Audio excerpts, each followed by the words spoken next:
Hello and welcome back to OT, the podcast where we talk about time, watches, and how to spend them. My name's Felix. And I'm Andy Green, the younger and arguably more interesting co-host. I mean, isn't there a phrase about like age before beauty? I don't know. Actually, no, that doesn't work out well. As we said, what's on the tasty OT menu for today? Look, it's an all-day buffet at the elderly people's home where Felix is living. And on that buffet, it's the main course is Wesley from Standard H. But we'll Wesley. He's if you listen to OT the podcast and other sort of fashion lifestyle watchy podcasts, there's a good chance you've stumbled upon a Standard H. But if not, you will very soon. I think so. Given the overlap of guests, I should just say. Well, we can't get there quite yet. We've got to talk about something first. What do we have to talk about? I got some questions. These might not be easy questions to answer. Oh no. Okay. All right. Well, let me just tell you, this is a supportive space. It's a safe space. Fuck. Andy, what's on your wrist? Which one? But it gets worse. You're not like, are you double wristing two Rolexes? I don't think you are. No. I think you need to tell the listeners what you're wearing. So on my left wrist is Rolex Oyster Perpetual. On my right wrist, Apple Watch Series 6, baby. Andy Green, not only have you gone to the dark side, the silicon side, the Cupertino side, this is the first time you've ever done it. This is the first time I've ever worn any smartwatch, let alone an Apple Watch. I've never done it. I've come close a few times. Every time I listen to the Grey NATO and James and Jason are talking about Garmin's and tracking their yachting and hiking and stuff like that. I always kind of go, I'm a little bit surprised because you're a gym boy, aren't you? You don't do runs and Strava your life away. No, thank you, Felix. No, I don't really do cardio. Okay. So how long have you been wearing it for? All right, over a month now. Probably, Andy, how long has this been going on? My name is Andy Green, and it's been 5 weeks of double wristing. Yeah, so I think it's probably 5 or 6 weeks now. So I should say Apple sent you and I the new Apple Watch out at the time of release, and kind of said, we're around, see what you think. Yep. And I said, cool, yeah, let's do it. This was kind of fun and exciting, and being semi-locked down at the time, I thought not a bad way to make sure I stay active. Have you done it consistently? Because that's one of my, like, I've worn previous iterations, and to be honest, that's my biggest sort of challenge is like you got to commit to it. I find. Have you been pretty good about it? Honestly, I've worn it every single day since it came, which is really interesting in itself. Really, why? What are you getting out of it? Is it your obligation to Apple's PR team to give it a red hot crack, or you're kind of into it? They have been very nice and sort of sending it out on loan and some AirPods, the AirPod Pros as well, which can I just say I love, and they're a game changer. And again, I've never used these. You were like, these are great. I'm like, yeah, they're amazing. I'm like, if I was Oprah, everyone is getting. Like, I actually emailed their PR and I was like, if I was Oprah, everyone would be getting a pair of these because they are legitimately fantastic. You open it up, it tells you how much battery's left. Oh, that's just. I was messaging you all morning like, this is like actually one of like the best things I've bought all year. But anyway, I have worn it every day, which is quite interesting. By the way, you haven't bought them; they've been lent to you. Full disclosure. No, I think they've been gifted because they can't take them back. So yeah, if we're in the interest of transparency, they gifted me these. You didn't get a pair though, so says a lot. Age before beauty. So every day now, what do I get out of it?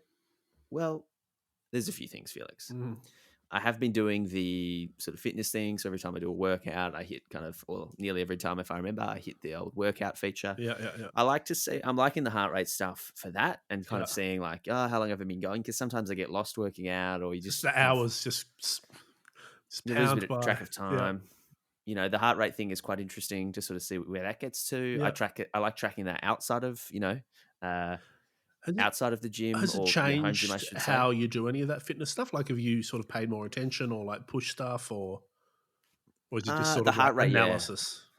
Sort of to get the heart rate up a little bit. I mean, it has the ring feature for activity. That stuff, I'm not like chasing closing the ring. I don't really care I like that that little gamifier side of it. I'm like, oh, maybe I'll, like if I'm walking home or whatever, like I'm going to pick up the pace a little bit, get another, 10 minutes of blue ring in, whatever color that is. I worked that out like in the first week. I wasn't going to be one of those people that close the rings, but that's okay. I mean, it obviously does the step thing, the step analysis. I kind of found quite interesting. It tells you sort of the different like stride lengths, and especially if in lockdown. Like I walk like it's like I didn't leave the house, but I walked like a couple of kilometers or something ridiculous. Yeah, no. So that stuff's really cool. So the heart rate, the blood oxygen level stuff is quite interesting as well. But like the heart rate, like when I have a cup of coffee or if I like start to get like a bit like stressed or whatever, and kind of seeing it. So like I legitimately, when I was putting together the assets for Mr. Enthusiast, heart rate was going up. Heart rate was racing. So is that because Mr. Enthusiast is such a good looking man? I think so. Yeah. I think so. Check that episode out if you haven't.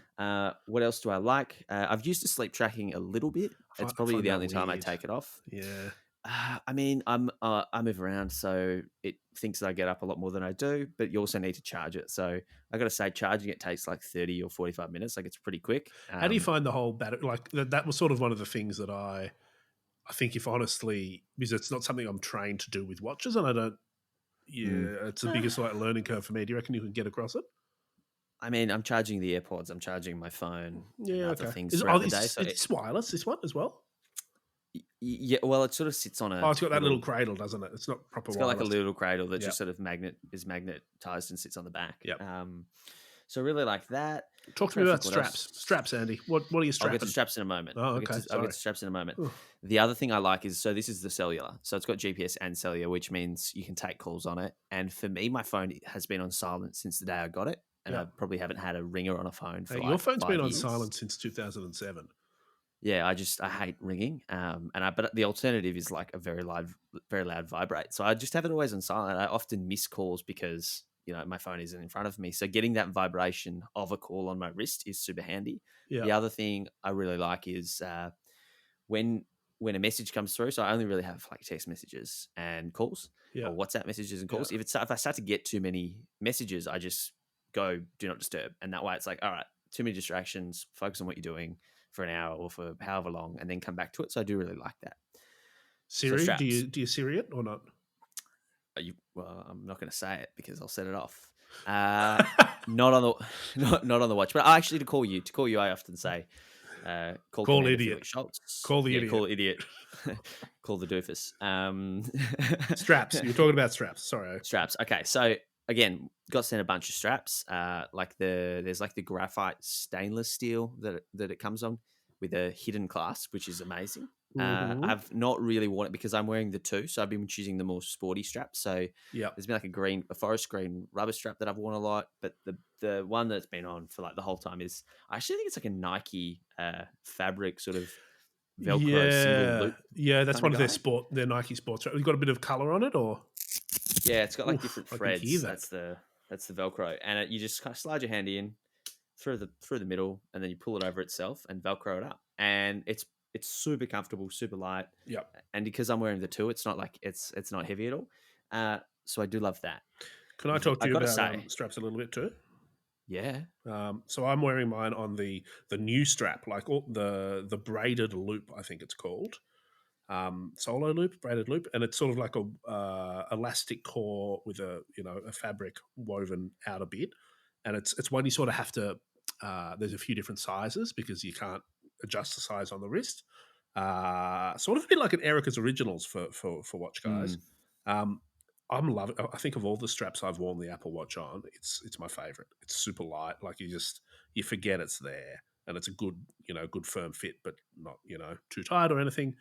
I think in general, Apple straps are stellar. Like the whole thing, the strap changing system, the designs, the way they do things slightly different to like regular watches. It's just think different stuff.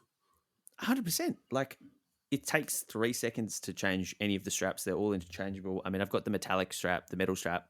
To take a link out is like 3 seconds. Yeah. And to take the link out and put it back on, it's hidden. The clasp is hidden, Felix. Yeah. So it folds in on itself. It's super slim. Yeah. They have figured out straps. Like they might do. Why have the Swiss not done this over the last 300 years? You know what I mean? Tell me. Yeah. Like Apple they're coming for you. Yeah. So I guess the question lot is, aside from the double wristing, is do I think it's like, because the whole thing, and everyone loves like that hypey headline of like the Apple Watch is going to take away from mechanical Andy, watches. we're going to use that hypey headline. You realize that it's got to be Andy sells his Rolex for an Apple Watch.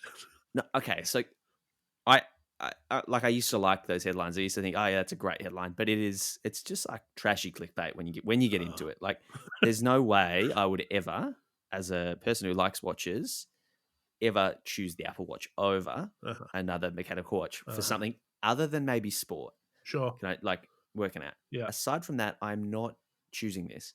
This is a great watch, in my opinion, for someone who actually doesn't like wearing a watch.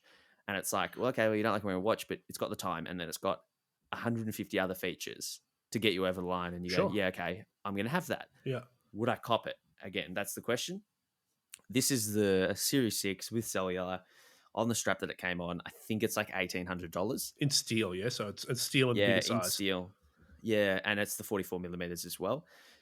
If I had my choice, I'd probably go the 40. I'm not entirely sure. Like, my logic says don't spend that amount on a watch to wear on your other wrist. But the fact of the matter is, I actually haven't taken it off for 5 or 6 weeks. Sure. So I kind of subconsciously really enjoy wearing it. And honestly, I mean, like, you don't have to spend that much. Like, for you, I mean, if you work out your use, maybe you only want it for the gym. Maybe you don't care about the cellular. Maybe, you don't need a metal bracelet. Like, they're all make all those decisions, and the price comes down. So yeah, I think if you don't do it on the bracelet, it's like about $1,100, and then that's something different. That's it's tempting. I'd probably do that, and I'd probably get one of the Sport Loop sort of bands that we've been talking about, because they're really good. Yeah, it's the call thing though. Like, if you're someone who like misses calls, or you don't want to be having your phone nearby you during the day, but like something important comes through, that vibration on the wrist.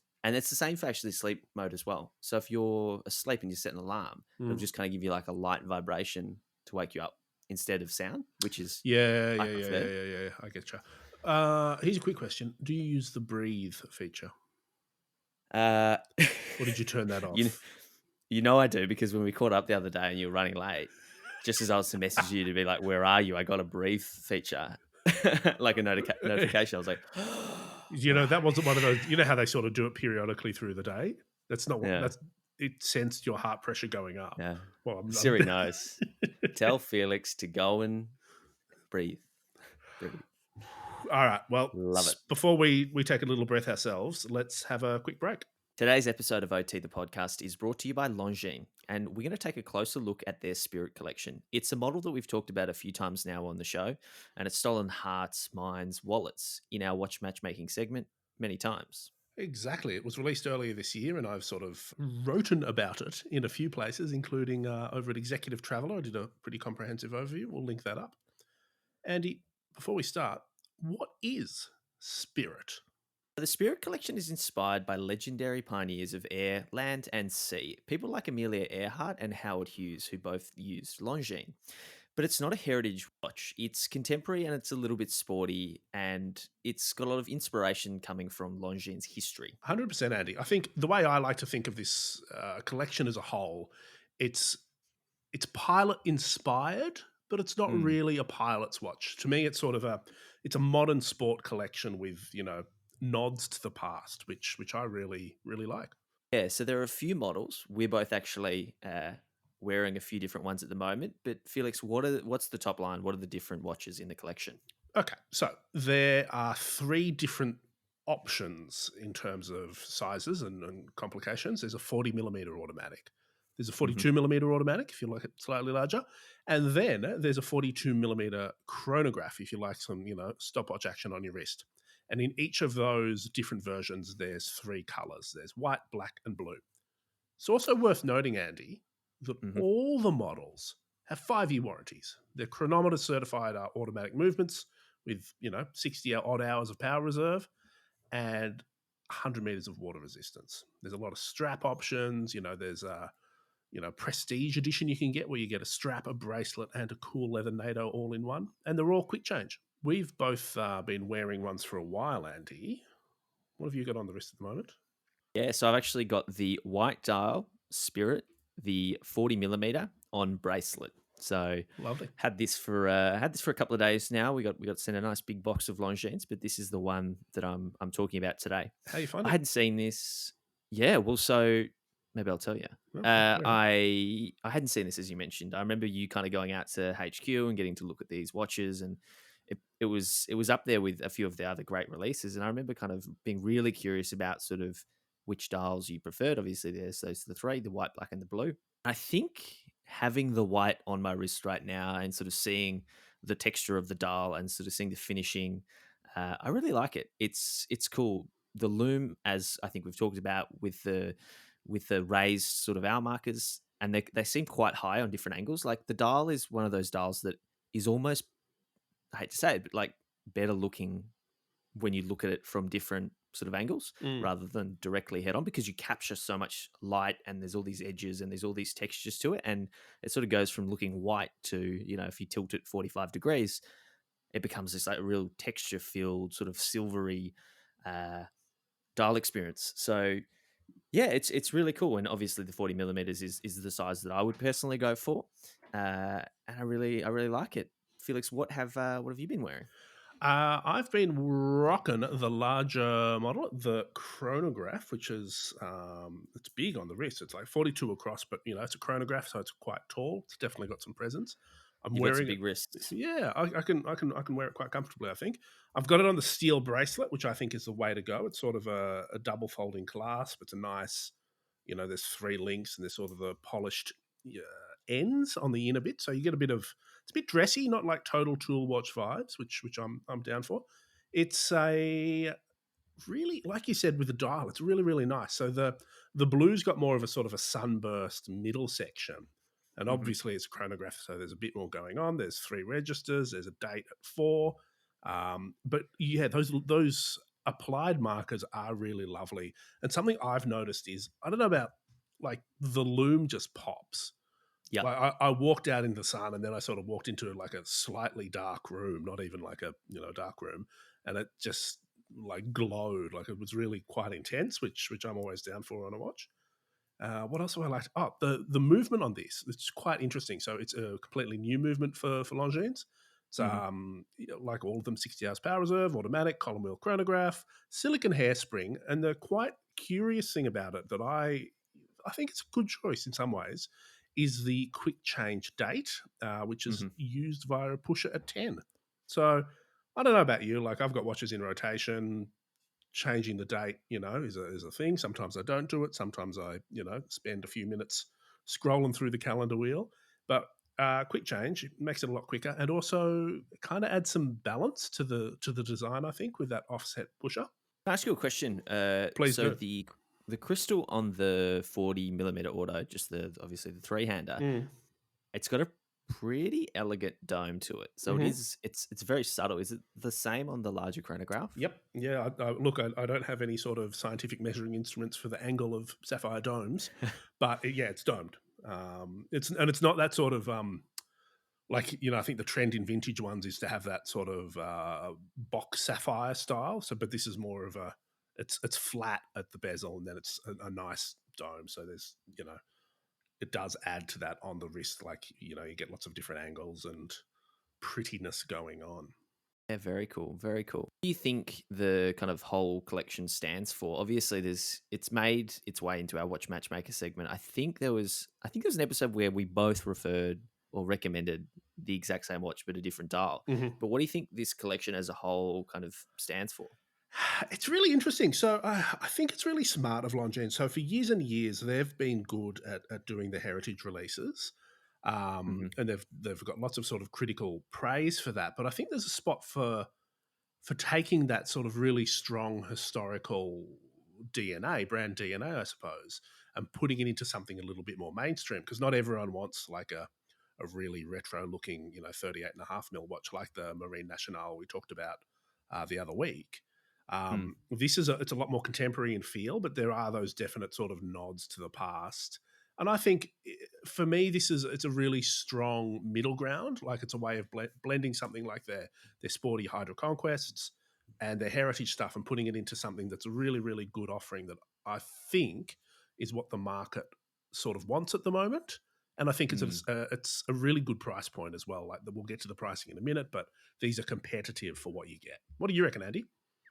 I agree. I think the price being so competitive does make a big difference, and obviously Longines offer this, on the bracelet, on the leather strap, or on a NATO, or all three in that prestige kit. And it's exactly a watch it's the exact sort of watch that goes really well and looks very different depending on the sort of strap that you have it on. Mm-hmm. So there's the versatility of the actual watch itself, 100 meters, water resistance, good movement, all that sort of stuff.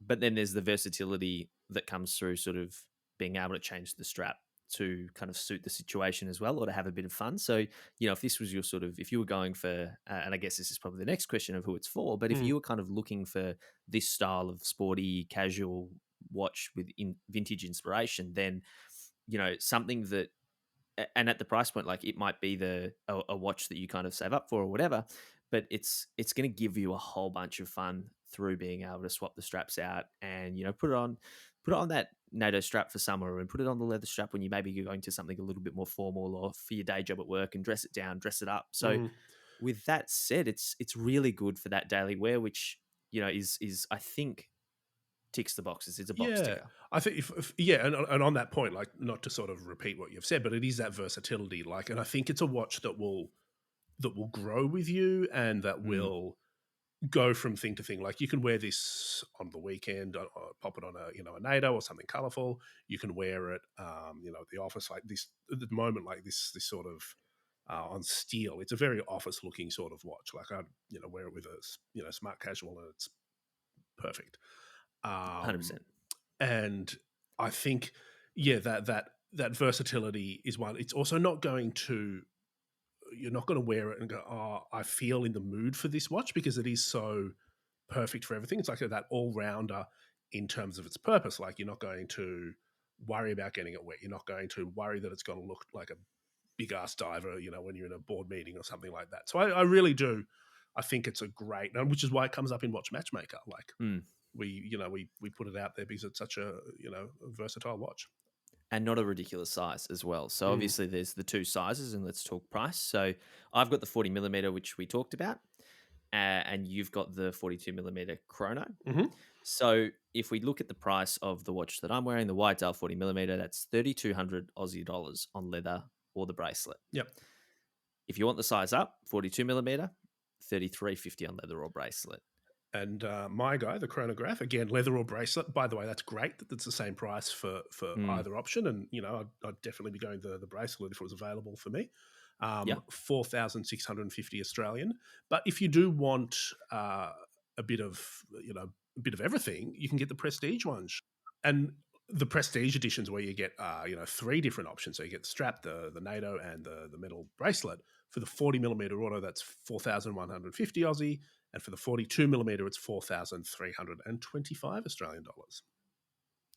Yeah, so it's not bad. I mean, you pay, $900 extra, get a couple extra straps, and the great presentation box. I think it's a special way to kind of, celebrate. So it's worth remembering, Felix, there's free shipping and returns through Longines.com. There's a 5-year warranty on the Spirit collection. Swiss-made watches. The whole thing, Swiss-made. Swiss-made all, says it on the dial, Andy Green. The Pioneer spirit lives on. So head to Longines.com to discover the collection today and buy it online. We'll link it up, of course, and share some pics. We've got to get back to the episode, Andy. Don't go anywhere, because now we're going to get Wesley Smith from Standard H on the line, and we're going to talk about his journey into the world of podcasting via, fashion watches and all other sort of interesting side paths as you go. Andy, hit dial. Is it dial? Call. Hit call. Hey Siri, call Wesley Smith. We have Wesley Smith on the line. He's the founder of Standard H podcast, or H podcast, which is a modern lifestyle brand for those with drive. Wesley, welcome to OT. Thank you so much, guys, for having me. It's quite an honor. I mean, honor's pushing it a little bit, I think, at this stage. But I'd just like to kick off, Wesley, a question that I've noticed that you tend to lead with, but may never have been asked yourself. Where did you grow up, and what was your childhood like? Oh, I grew up outside of Raleigh, North Carolina, in what I call the epitome of suburbia. And the town is called Cary, spelled Cary. I think when I was born, it was like 10,000 people, and now it's like 200,000. So it exploded. Yeah. So sort of for our, because we're, obviously an Australian podcast, what does that mean? Like, I mean, is that like sort of Truman Show suburbia or? Yes. Yeah. I mean, without the bubble, but it's like, yeah, it's, I mean, not exactly cookie cutter houses where I grew up, but those neighborhoods certainly exist. Yeah. Very, very cool. So you have you obviously have the podcast Standard H. Right. H, depending how you say it. We've had some overlap. We've had a bit of crossover with guests, but for those who don't know your podcast, tell us what it is about. Well, Standard H started as an apparel brand and remains so, apparel and accessories. And I launched the podcast roughly a year ago. The brand sort of took on this subtext, if you will, of for those with drive, as you mentioned. So it's the double entendre. Well, for those not knowing as well, Standard H is how you refer to the shift gate pattern in a car.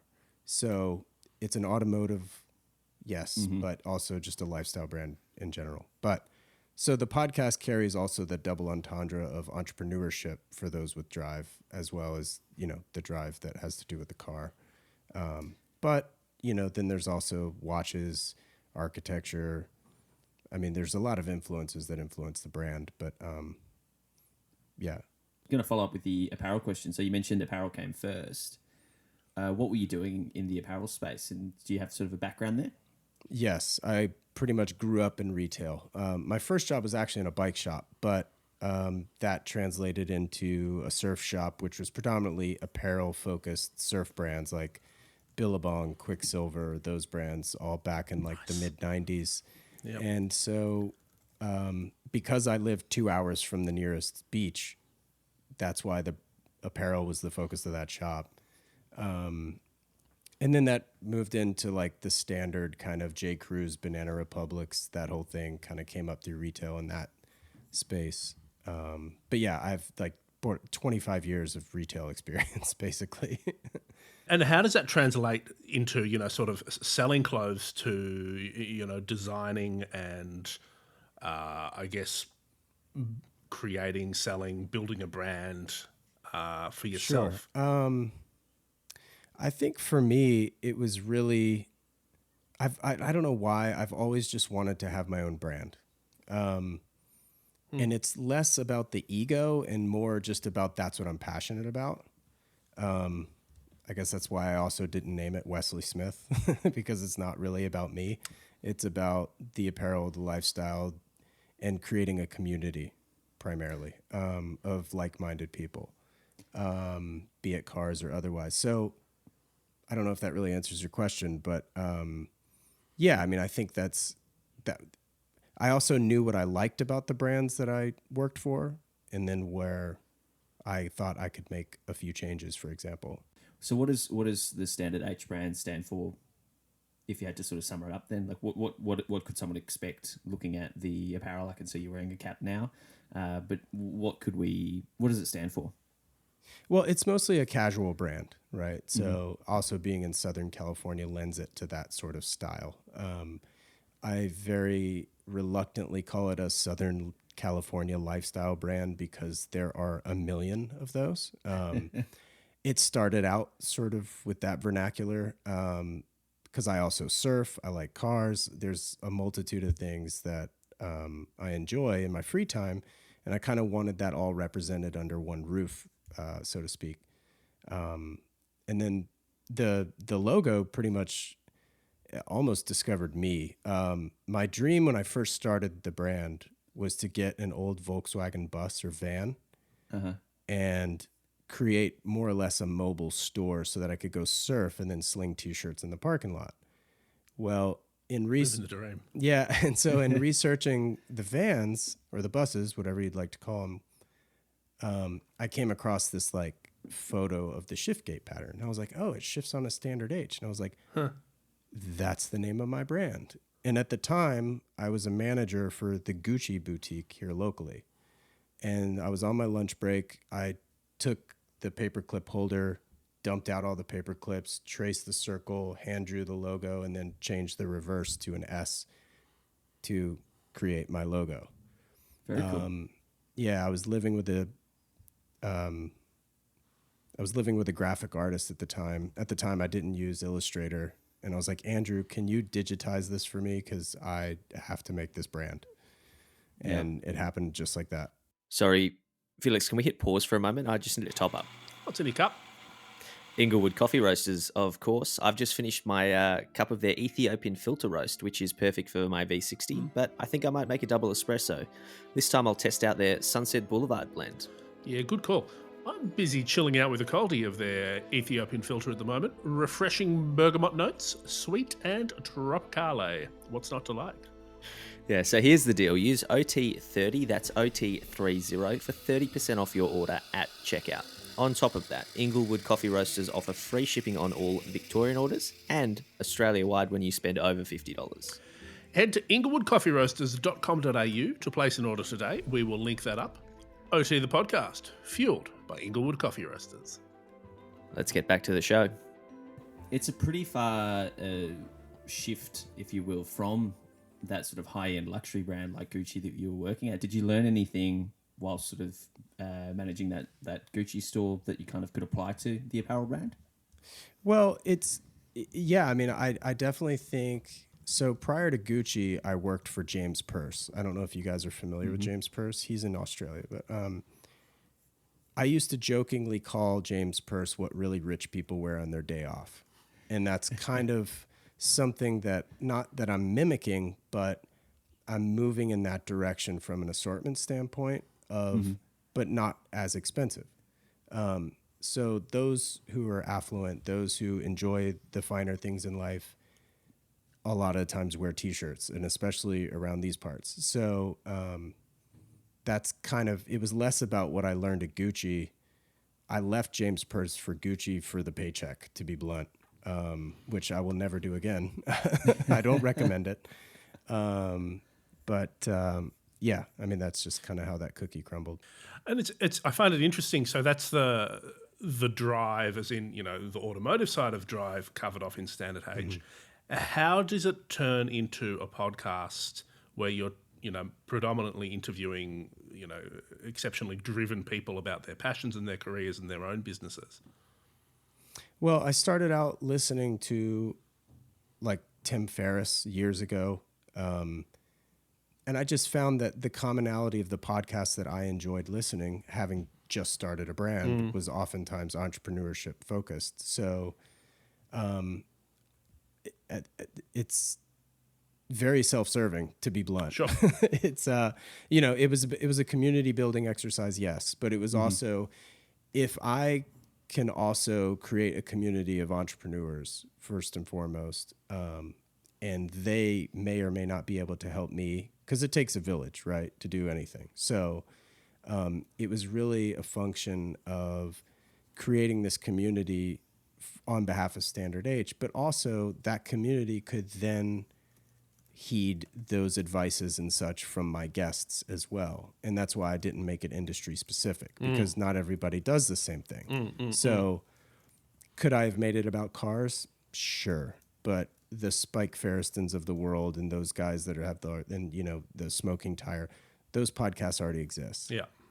Yes, Tim Ferriss still exists, but he doesn't talk about architecture, really. He's not talking about watches. He's not talking about cars. So I try to wrap all the lifestyle elements into the conversation that really is about entrepreneurship. But more importantly, it's about the guest, really. It's about people, to kind of make it. It's really about the entrepreneur. Yeah, 100%. And then how they got to where they are. Yeah, that's interesting. We had Matt Farah on yesterday morning. Oh, did you? Yeah, bright and early, which was awesome, and he was very generous with his time. And he's a fascinating guy to talk to, because you mentioned community, and he's sort of been around the interwebs, and I think he said he launched his YouTube channel in 2006. And so he's like a veteran. He's one of the veterans of the game, and sort of obviously started on offline, went into online, and has recently launched his car storage facility, Westside Collector Car Storage, which we got wrong. Right. And so it is interesting to sort of hear the kind of different community and the sort of the opportunity to go down a niche versus sort of making it about the people. And it is worth noting. So on your show, it's all guest based. Was that always the plan at the start to strictly have guests, or did you ever think about sort of doing any other content?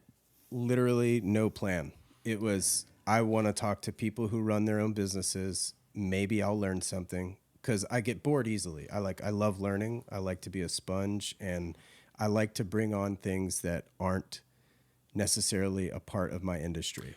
Like, I would rather take elements from elsewhere and apply them to my industry, even if it's just a mindset, or even if it's like your workout routine. Like, I'm always about switching it up. Yeah. So you've had what, about 45, 50 episodes now. Have you seen any common themes or threads come through from the guests? Yeah. I think, first and foremost, there's like, it's almost like a bone in your body that you can't live without. Like, you can't, these people, or us, should I say, you have to do it. Like, you're not happy unless you're doing it. That's one commonality. Like, these people just have to be doing what they're doing, or else they'd be miserable, kind of thing. I think a lot of it stems from very rebellious kind of personality traits. I mean, that's a sweeping statement, but those who like didn't excel in school, for example, or weren't the captain of their cheerleading squad, or what have you. It's that kind of, it's almost like anti-hero. That's no subjects are off limits, I think, as Felix mentioned. right. What can people expect as a first-time listener in a nutshell before we sort of move on to the watch talk? Well, really, I mean, hopefully they can expect to learn something about the person that they'll never learn through their business, or even their own marketing communication. I try to ask questions about them. I try to make it a personal, somewhat endeavor, because I want to know about you. Like, I can go on Instagram and find whatever else like I need to know about your brand or your website. Yeah, sure. Or, God forbid, the About Us section of your website. Hey, don't knock it. Don't knock it About Us section. Yeah. But, you know, that's stuff that's printed on the page. I want to know, like, what happened before that? Yeah, sure. How'd you get here? And on that, like, you've spoken to a very impressive, bunch of people, like some names that, our listeners might recognize, James Stacey, James Lambden, Jeremy Kirkland, those sort of guys that are sort of in that watch adjacent space. Those, of all the people that you've spoken to, who has surprised you the most, like, with that behind the scenes sort of story? Like, what's one that you've gone, man, I did not see that coming? That's a really good question. I thought so. Because there's elements about everybody, really. I mean, there's, God, I don't know how to dial this down from 45 to 1. Well, maybe I'll let you think about that for a second, but one maybe sort of in the same vein is, what would be a handful of like episodes if you could put in a sort of a Standard H starter pack? Who do you recommend to first-time listeners to listen to first? Like, what are sort of the best examples of your interviews? Yeah, I will say my conversation with Ryan Babenzine from Greats Shoes, that one was sort of the first real, or what I feel was like the first foray into more like real business talk and like investing and, scaling and things like that. He's legit. We interviewed him, Felix, I don't know when I interviewed him, maybe 5 or 6 years ago. Yeah. Oh, really? My first interviews as well. Yeah, he still was sort of, Greats had just sort of begun. Maybe it was a year or two into it. Yeah, and I mean, just like his history and like working in LA, and I mean, his talk about a Rolodex. Yeah. Yeah, I mean, just like that was impressive. I'm just trying to think here. I mean, I really enjoyed Paul Croughton from Rob Report. Bradley Price from Autodromo is just like the biggest sweetheart, and like the guy who like took me in and showed me his office and I don't know. I've had so many good interviews. For me, I'm selfishly saying this. It's They're all not good. it's Listen not to a them pat all. on the back for me. I'm not trying to gloat. It's them, Phil Toledano is a crack up. Like Mr. Enthusiast, obviously he's got a hell of a following.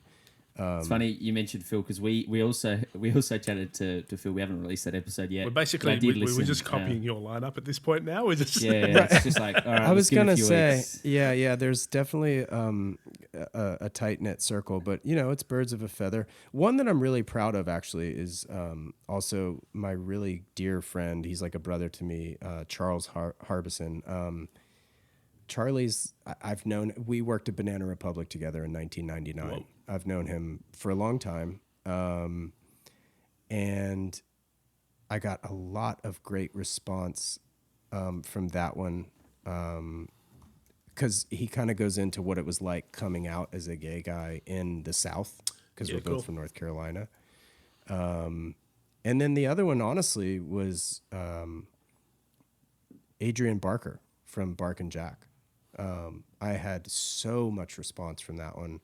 And for you watch nuts out there, I mean, Adrian, you guys have talked to Adrian. I knew we would be fast friends. Like I knew it immediately. Like just before I even spoke to him, I was like, this is the kind of guy that I would hang out with, And sure enough, we recorded for, I don't know, 2 hours and 40 minutes. Yeah. So I had to whittle that down. He's awesome. Yeah, that sounds about right. And I think Adrian's probably a really good point to segue across into watches. So, given that we're doing this on a video platform, can you show us what's on your wrist at the moment? This is, I guess, from 18, technically. It's the 36 millimeter OP no date black dial. The now gone but not forgotten. Right. Now it's 41 millimeters, I guess. I prefer the 36. So, sorry, did you have something, Andy? No, you go. No, all yours. I was just going to ask. So you've had a lot of watch guests on that we've talked about. Sort of, I think you're quite a big watch guy, but I don't know for sure.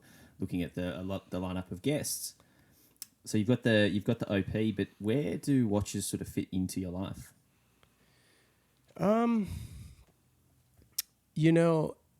I've been a fan. I mean, everybody says I've always been a guy who's loved watches. I mean, I kind of have. I had the bright neon swatches as a child. Sure. I had the Iron Man in the early 90s. I've just always worn a watch. And how they fit, I don't know. I mean, I like to think that I use them. I have a dedicated Seiko for surfing. Nice. I've got the kind of Pepsi SKX. Yep. So that's my surf watch. For COVID, I bought an all blacked out G-Shock. Cool. Like a Casio? It just seemed to... Yeah, it just seemed... Well, no, it's not a Casio. No. But the old... shoot, I can't remember the model number, but it's the all blacked out. The full metal one, right? It's like the full metal one, but it's rubber. Oh, yeah. The DW6 like something. Yeah. And it just felt appropriate for COVID. This one is actually my wedding watch. So that's how that fit into my life. Yeah. I've got a couple others. Well, so the first expensive watch that I really, really fell in love with, actually, the first watch that ever jumped out at me really from a jewelry store standpoint, walking in the mall, was my Victorinox Swiss Army that I've got, the officer's ratchet bezel, I believe it's called. And so my grandmother bought me that for my high school graduation gift. Good job, Grandma. Cool. And I still have it. White dial, looks great. It's 40 millimeters, which was huge in 1998. And so that was that. And then the first watch that I really, really loved actually was the Portofino Chronograph from IWC. Mm-hmm. And that was in 2007. I had just moved to Los Angeles from North Carolina. I was walking down Rodeo Drive, the side street there where IWC used to be. I saw that, and that was when the Portofino Chronograph had kind of the square pushers, or the rectangular shape, not the round ones. Mm-hmm. And I just fell in love with that watch. And so it took forever to get it. and then there was a disruption. Everything's a long story in my life. Sorry, I'm very long-winded, but if you want the details, I was on the path to buying the IWC, and there was a slight left turn disruption to the Tudor Black Bezel ETA movement. It happens.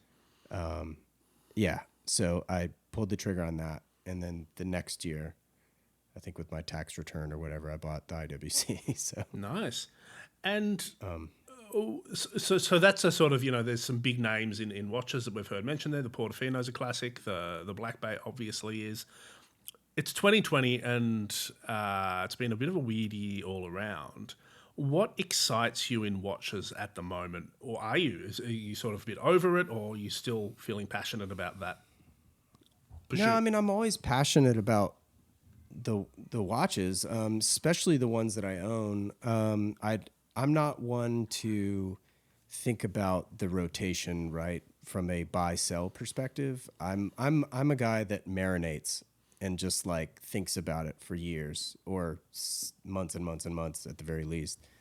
I don't buy things on the whim. I can't afford to do that, first and foremost. Yep. So yeah, I think long and hard about them. So currently, during COVID, I think my watch collection's in a really, really great space. I appreciate watches. I don't really consider myself a collector per se. Yeah, 100%. Because I don't really focus on anything specific. I'm completely driven by aesthetics. So the fact that my IWC has an ETA in it, or my Tudor has an ETA in it, it bothers me not at all. Yeah. So, but what I don't own, which I would love to own one day, is just like a proper dress watch. And I think the direction I'm headed in that way is actually a Cartier tank. Ooh. Nice. But the tank Louis specifically. So you say you're not a collector, you're very considered, and it sounds like, just hearing sort of your approach to watches, you factor in probably function or maybe occasion. Yes. First and foremost. So you mentioned you have sort of a surfing watch, and you bought a COVID watch, and now you're looking at a dress watch. So what criteria does your BLNR fill your Batman? There again, kind of, it was not even a left turn necessarily. The guy I bought my Tudor from, I told him I had just heard rumors that the Batman may be discontinued. The Batman on Oyster, of course, not Jubilee. And I was just like, I called my guy, I said, hey, listen, if you ever come across one, I'm sure you got a list that's a mile long. Just let me know. And he graciously called me 9 days later. Damn. And I was like, yeah, I guess I'm going to have to do this.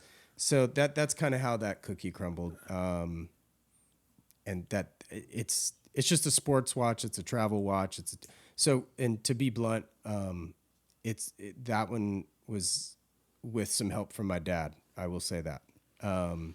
Because of the timing of it. It was like 9 days. 9 days to put together a bag of cash. Prep time was null and void. And so my dad and I share that one, and I always keep the bezel on East Coast time, and it's kept on local for me. Or not the bezel, excuse me. The GMT hand is on East Coast time since I'm here. And so... so he's on the East Coast? Yeah, he's still in North Carolina.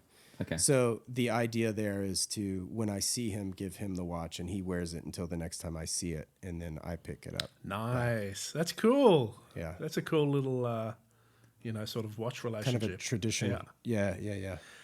Do you follow sort of, aside from wearing watches and enjoying them as objects, do you follow what's going in, like the watch space, like the release schedule, all that sort of side of things? I mean, I will say I was a very early adopter in Hodinkee. Sure. Which is partially why I've hit those guys up so much and created such great friendships with those guys. I mean, the whole team's so solid. Such great guys and girls, for that matter.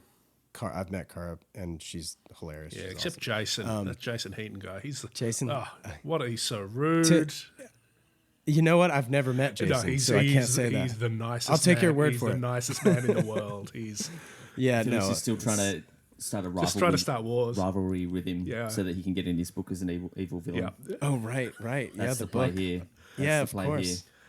So yeah, I think COVID has certainly made me turn a page with Standard H and just being super hyper focused on what I'm doing. So I'll admit I haven't read as much Hodinkee as I traditionally do or have.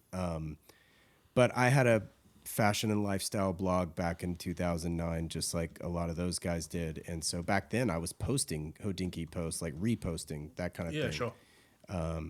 So that's how that all began. And I mean, I remember the pop-up flea that they would have in Soho. Yeah, with Michael Williams. That's like Michael Williams. Yeah. So continuously. So yeah, I was just in that scene. Yeah, sure. That's where I first met Ben. Like I think Style Forum stuff.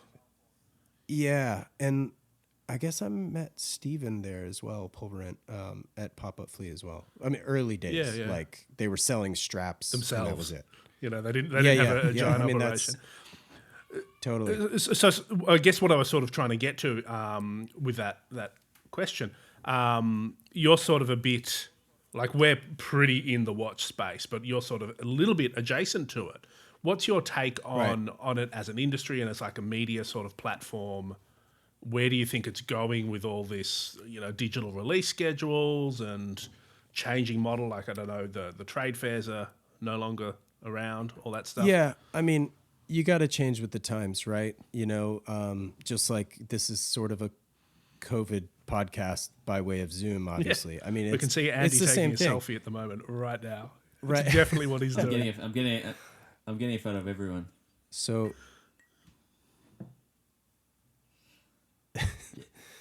do the.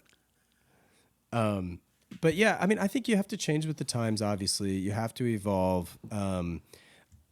As somebody who used to sell Audis and Porsches, the Porsche market is the Rolex market, right? Yeah, like if you want a GT level car, you're gonna pay over sticker. I don't care who you are, and unless you're in the back pocket of the general manager of that dealership, and that's because you've bought XYZ number of cars. Yeah, it's really no different with the Rolex community, and you know, as much as you want to hate it, it's capitalism, I guess. How do you get a Batman in or a GT in 9 days? What do you have to do?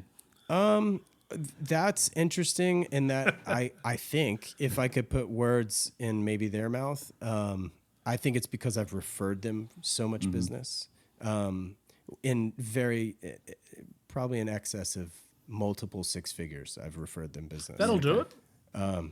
So I'm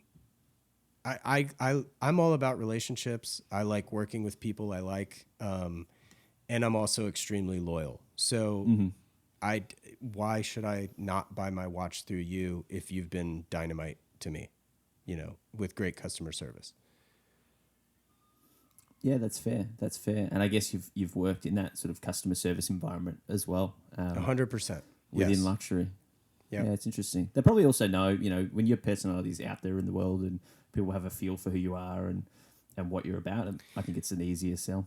Well, and I think too, it's this birds of a feather thing, right? Like they're not necessarily car people, but we both played golf. So we like struck up conversations regarding golf and everything going on in golf. So I know you guys had Adam Scott on, right? No, we wish. Though if Rolex is listening, we'd love to have Adam Scott on. Is it Rolex or Omega that has Adam Scott? It's Rolex, I think. Rolex. Yeah. I guess Hodinkee had Adam Scott on. Yeah, we're pretty much the same as Hodinkee. That's fine. You can make that mistake. We don't mind. Sorry. Apologies, guys. We had Ed Sheeran on. We had Ed Sheeran. And Alan. We had Alan on as well. And then Adam, right, yeah. Ellen, she finally spilled it all. Yeah, our last episode. Oh, goodness gracious. Yeah. Do you have a whale guest? Do you have like a white whale guest? Oh, yeah. We do. We have like one each or two kind each. Of changes. Do you have the dream? You just admitted to me not being your white whale guest. So. Yeah, I'm comfortable with that. You're not The Rock. No, same. No, I'm just joking. Who is it? Do I have a white whale guest? Not. I mean, gosh, I don't know. There's there's a bunch of people that I would love to talk to, but like there's no like one person. I know it's a really boring answer, but I reckon Ralph Lauren would be pretty up there. He'd be a great guest. He'd be amazing. yeah, but I feel like, Oh, you gotta, I mean, this is why I haven't tried to get Ben on the show. sure. Because he's done so many interviews. What am I going to ask Ben that hasn't been asked? That's true. Yeah, I think the white whale is Do you know what I mean? someone Like who- Ralph Lauren, like, come on, like that guy's been in literally like 60 years of interviews. His brother. That'd be a slightly better one. Well, his brother, sure. Yeah, I mean, I could well, Matt Yeah. Farah, you could talk to his dad. Yeah. Yeah, well, look, he did come up. I'm sure. But I guess for me, when I think about like the dream or the wow guess, part of the allure is they haven't done a lot of press, or maybe they are really high profile, but they haven't talked about that. So that's why like Ed Sheeran is a bit of a mystery to the watch community. Sure. Maybe like Kevin Hart. Ellen is a good example because she's massively into it, but she's like never says a word about it. Well, same thing with like Ryan Seacrest. Yeah. That's another Yeah. guy that's like always doing the vintage Daytona thing. But yeah, Kevin Hart's gosh, he's a beast. Yeah. He's got Yeah, so he'd many be good cool. pieces. He'd be cool. He a couple of years ago, I don't know if you follow the account Celebrity Watch Spotter or Celeb Watch Spotter on Instagram, but they've been around for like 5 or 6 years, and they're the people that break the Kevin Hart wearing the Just Patek those or two Mark up shots Wahlberg of the wearing watch and the. and the sure. price, the retail price. But Kevin Hart invited the guy that runs that account to like one of his shows, and they actually like hung out backstage, and it was like the weirdest thing ever. That's ridiculous. Because all of Crazy. a sudden, Yeah. yeah. And he actually like got like actual first-hand pics of whatever Patek Kevin Hart was wearing that night, which I thought was like a kind of a cool acknowledgement, because I think what like the watch community specifically wants out of these people is like a nod from Ryan Seacrest of like, oh yeah, no guys, like I read Hodinkee too, I love it. Yeah. Right. I just picked up this new watch. Like I'm a part of it, but like I can't say anything. be in it with you guys. Because it's too I'm too busy. But I think that's what we're all like craving, is like that acknowledgement of like, I'm one of you. Just guys. want to get Alan papped with sure. a Hodinkee magazine under her arm or something like that. Just Just an Instagram shot of like her new strap from Hodinkee or something. Yeah. Or her yeah. LA. Yeah, I love it. Oh god. Yeah, it's kind of interesting. I mean, Felix, going back to your question about like where the industry's going, I don't know how you stop that stuff from happening either. You know what I mean? Like, how are you going to change it? do you think it's a bad thing? So stop what? Having things like borderline be not even available. Okay. You know what I mean? Like you can't get it no matter how bad you want it. And honestly, is it bad? Not for Rolex. I mean, when you command the supply, like you can create all the demand in the world, A, and B, that demand is everything, right? So from that perspective, it's really interesting because it's, like I said, in the Porsche market. So let's say Joe Schmo has been working his tail off for 25 years and has been saving for his sub date, right? And finally, he gets that check that puts him over the line to afford it. And they've gone up in price every year, so he keeps chasing a new number. So, and I feel so bad for that person because he can't get it because he doesn't have that relationship. And theoretically, he should be able to. Like, that is traditionally what that watch is for. It's a product on the open market. He should be able to get it for MSRP, not double. Do you think that it's just the watch industry and certain parts of the watch, I guess, market catching up with other parts of the luxury world? Like, obviously, again, going back to your background, and I think Ryan Babinzian, if that's as close as I can pronounce his last name, but he comes from that world of streetwear, and obviously his I think it's his brother as well as is Noah. And he was partners with John Buscemi, if I recall correctly. So for the sneaker world, for the world of like Supreme, this whole like you can't have it, making you want it more, 4 or 5 times retail is pretty normal. Same with like Birkin bags. That's the classic example. Sneakers, Birkin I was going to bags. say the Hermes Birkin bag, So it's just something expensive, like a Patek, 5711 going for 3 times retail. Like if you took the premium on a pair of sneakers that go for 10 times retail, like it's it's the same. It's less of a percentage increase. It's just you're talking about a bit like a higher priced item to start with, and maybe watches are just catching up to that sort of hype element that's sort of always been around. Same with cars. Yeah, I mean, I'm not saying you're wrong. There's certainly parallels there. Whether or not that's what they're doing, I don't know, because they'll never admit, and nobody really knows. And that's kind of, I don't know. I know what you're saying, both of you, and I think it's definitely deliberate to a degree. Like they definitely don't want to change their production ratios. They're not going to start making more Nautiluses or whatever. Why would they? But I do think that they've been surprised a little bit, right? By the scale and the scope. Like, I don't know. Maybe they shouldn't have been, but I don't think you could set out to do this, right? No, you couldn't set out deliberately. Like they've all gone, oh yeah, China's a huge market. China's a huge market. Oh wait, China's a huge market.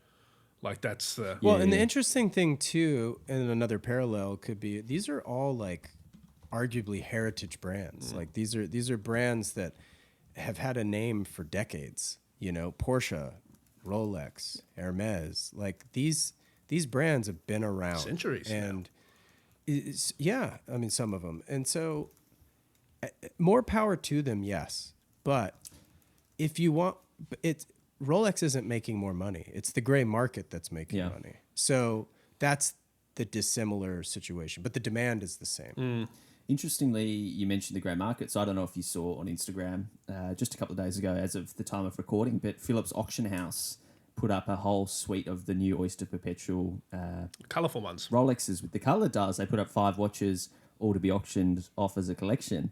And the community went mad because, Phillips selling a watch that retails for like $5,000 or less is a pretty crazy notion because, there's commissions and fees, and even if they did a 20% fee, that's like $1,000 if it was to sell for retail. So obviously they're thinking it's going to go for 3 times retail to even make it worth their while. Yeah.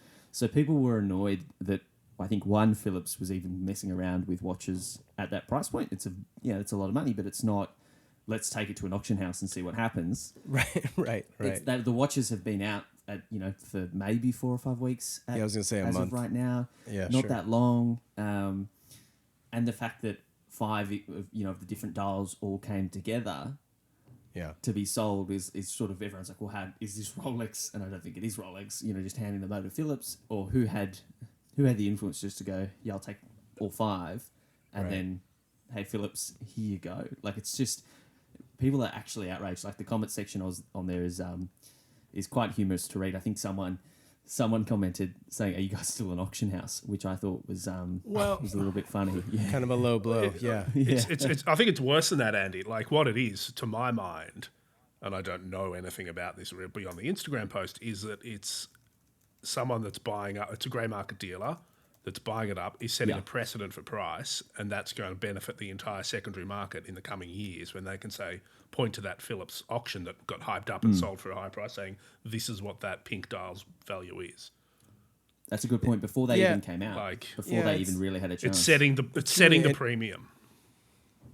Yeah, it's interesting. Like when I was a kid, I collected baseball cards, and I would if I got like a great card in a pack, I'd be like, "Mom, check this out. Do you know what this is worth?" And she would always just say, "It's only worth what somebody's willing to pay for it." Word, Mom. And it's just kind of like, when you look at it, I was like, well, man, thanks for taking the wind out of my sails. But then again, I'm like, Mom's right. She always is. And it won't be worth today what it is in, 10 years. Either it might go up, it might go down. You don't know.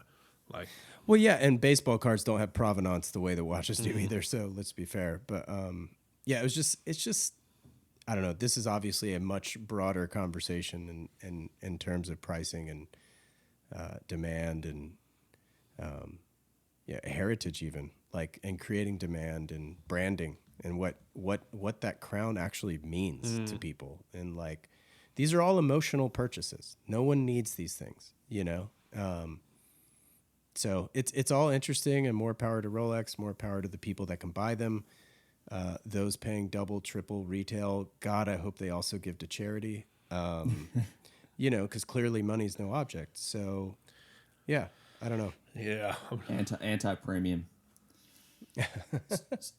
So, question, because we've talked a lot about new watches, and I think you have more or less only mentioned owning new watches, but you've had James Landon on, obviously from Analog Shift. He's just sold to Watches of Switzerland, I think, right? Yep. Yeah, saw that. So congrats, James. But he is obviously a pretty famous vintage dealer, I guess, globally. Do you have any interest in vintage watches, sort of talking about provenance? Sure. I mean, the one vintage piece, if I could call it that, I guess it is at this point, in my ownership is my grandfather's watch. The crazy thing is he gifted it to me on my wedding day. So I have this as my wedding watch, and then he gave me his, which is a two-tone date just 36 millimeter.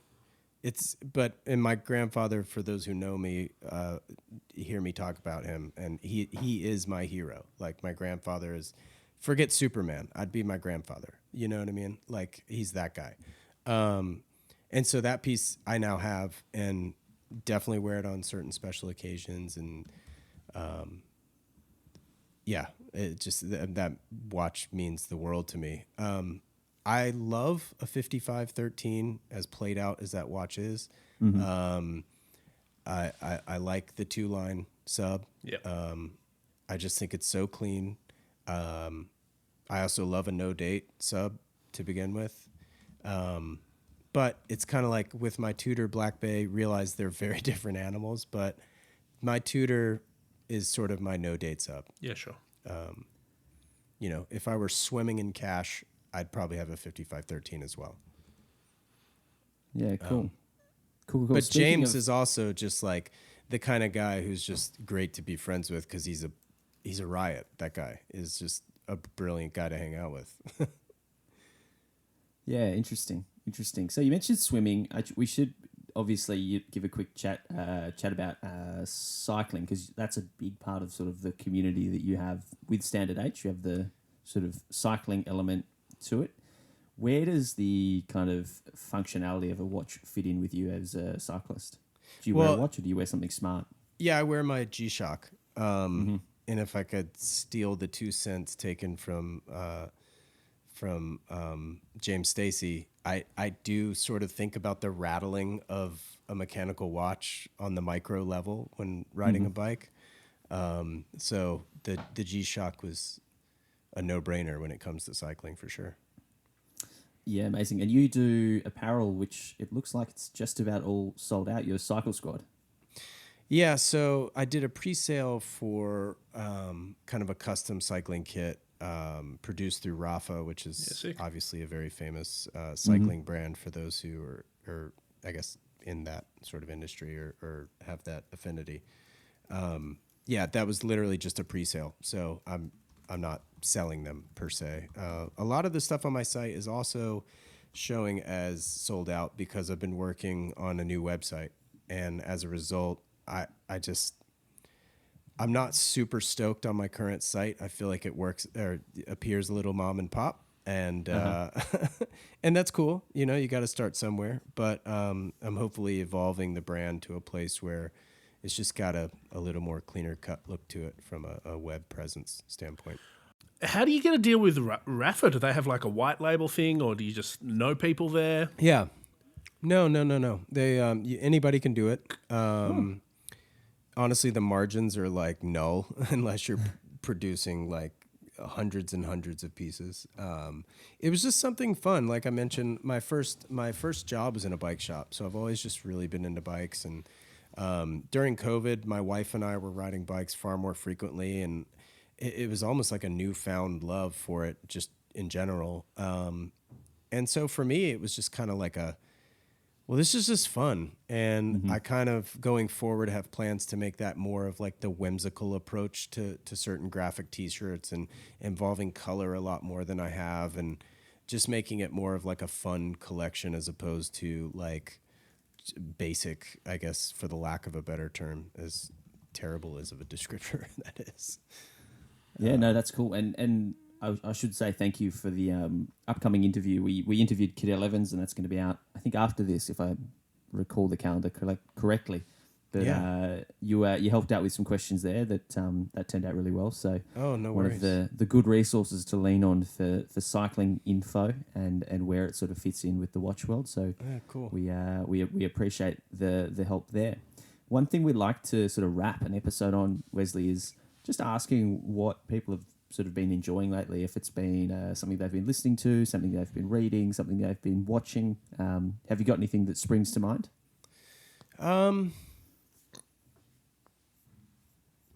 Well, selfishly, I created playlists on Spotify, so I listen to my own playlist. Nice. And we'll then, link 'em up. Yeah. So those will be posted on the new site.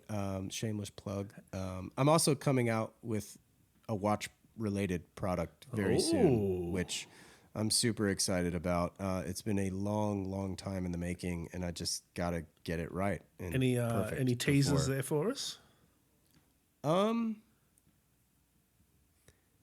Yeah.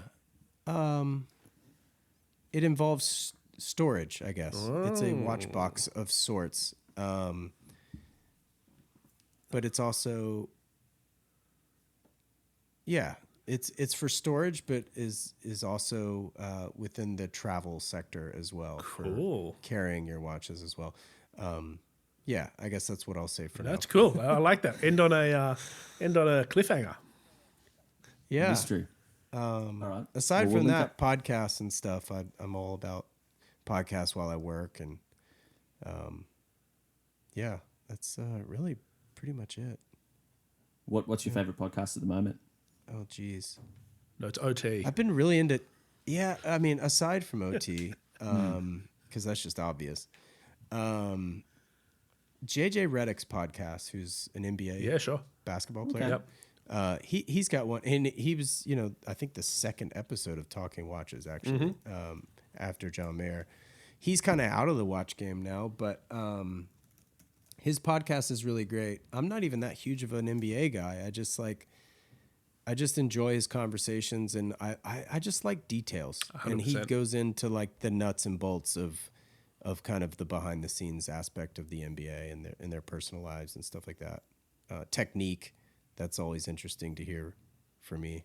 I'm a sucker for details. Cool. Well, I think that's as good a spot to end it anywhere, because we are famously not detail oriented here at OT, the podcast. But I really agree with what you're saying. Like, I don't care what you're talking about, but as long as you know what you're talking about, I'll listen. Which is, fair. why I'm into Standard H, I suppose.